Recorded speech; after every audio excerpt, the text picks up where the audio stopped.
keadaan yang nanti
Selamat pagi, salam, salam damai sejahtera bagi kita semua. Bapak, Ibu, dan saudara-saudara, kita bersyukur Tuhan menghantar kita memasuki hari yang baru, Sabtu 3 Februari 2024. Tentu kita akan melakukan aktivitas di hari ini. Sebelumnya, baiklah kita mendengarkan firman Tuhan, dan untuk itu marilah kita berdoa. Terima kasih Tuhan atas penyertaan-Mu bagi kami hingga pada hari ini. Kami akan mendengarkan firman-Mu. Berkatilah firman-Mu bagi kami. Berkati kami yang mendengarkan firman-Mu. Dan biarlah kami boleh melakukannya dalam kehidupan kami sehari-hari. Amin. Ayat harian kita hari ini, Sabtu 3 Februari 2024, diambil dari Matius 7 ayat 25. Kemudian turunlah hujan dan datanglah banjir, lalu angin melanda rumah itu. Tetapi rumah itu tidak rubuh, sebab didirikan di atas batu. Demikianlah firman Tuhan. Bapak, Ibu, dan saudara-saudara, saya memilih judul renungan ini, membangun kehidupan yang kuat dan tangguh. Membangun kehidupan yang kuat dan tangguh. Matius 7 ayat 25 ini berisi tentang pengajaran Tuhan Yesus. Pengajaran tentang kehidupan atau bagaimana menjalani kehidupan. Tetapi juga pengajaran tentang membangun kehidupan. Perjalanan hidup digambarkan bagaikan orang yang membangun rumah. Rumah yang dibangun atau didirikan dengan dasar atau fondasi yang kuat pasti tahan akan serangan air hujan maupun banjir.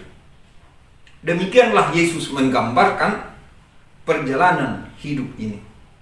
Hidup yang dialaskan pada dasar atau fondasi yang teguh, yang kokoh, akan dapat bertahan terhadap pencobaan dan ujian.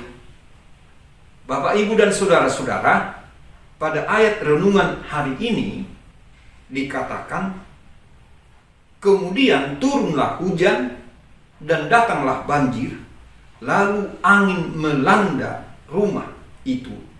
Tetapi rumah itu tidak rubuh, sebab didirikan di atas batu. Apa yang bisa kita petik dan yang kita pegang dari pengajaran Yesus melalui ayat renungan hari ini. Pertama, Yesus menghendaki agar kita sebagai orang percaya mau mendengar perkataan atau pengajarannya sebagaimana ditulis dalam Alkitab, dalam kitab suci. Benar-benar mendengar agar pengertian atau pemahaman kita tidak salah atau keliru.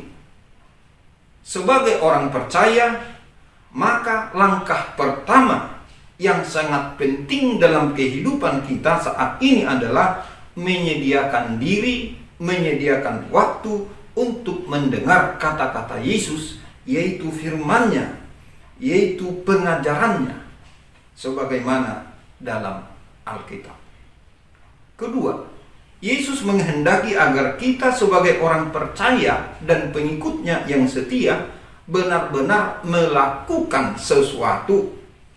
Melakukan artinya mau berbuat seperti yang dipesankan atau yang disuruhkan Yesus kepada kita.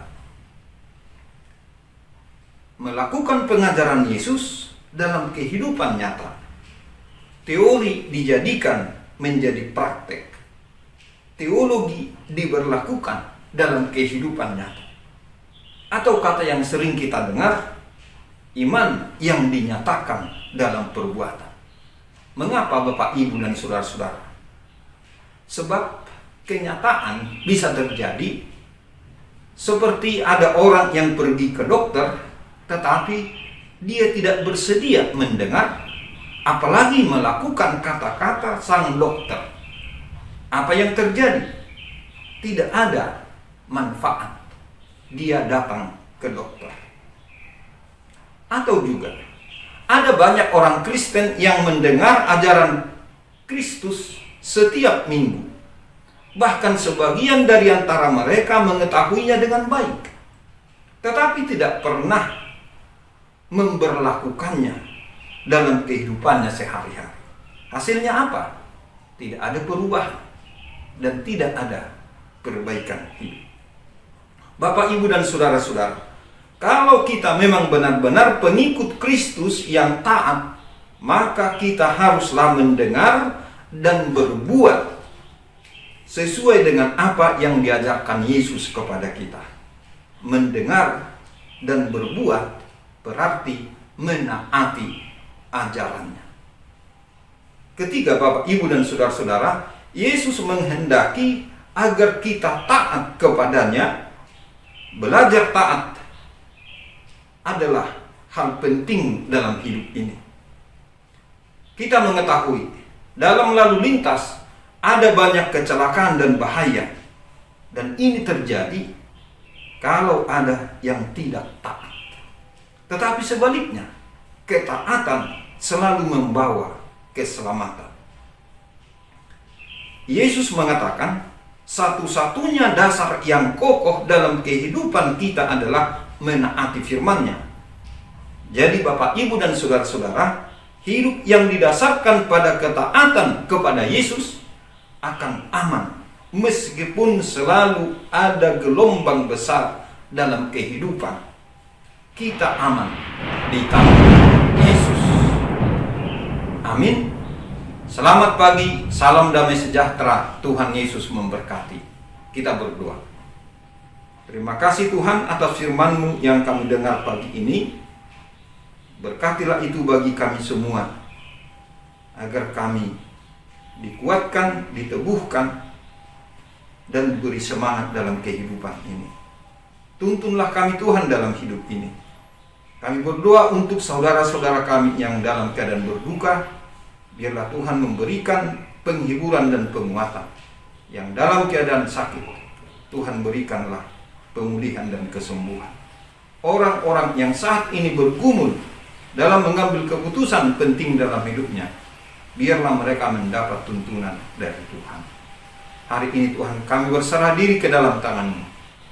Biarlah Tuhan menolong kami di sepanjang perjalanan hidup kami ini. Di dalam nama Tuhan Yesus Kristus kami berdoa dan mengucap syukur. Amin. Anugerah Tuhan kita Yesus Kristus dan kasih setia dari Allah Bapa dan persekutuan dengan Roh Kudus kiranya menyertai kita semuanya. Amin.